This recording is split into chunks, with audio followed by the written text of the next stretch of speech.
dengan agenda pemberian laporan pertanggungjawaban atau LPJ DPP selama 5 tahun. Sidang sendiri terbagi menjadi 3, yaitu sidang Komisi A, B, dan C.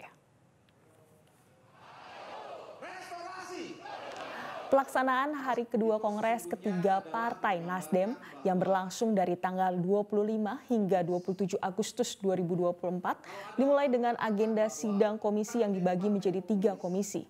Ada beberapa agenda yang dibahas. Pertama, di sidang Komisi A membahas mengenai penyempurnaan ART, sedangkan di sidang Komisi B terkait dengan rekomendasi, dan di sidang Komisi C terkait dengan program dan aksi.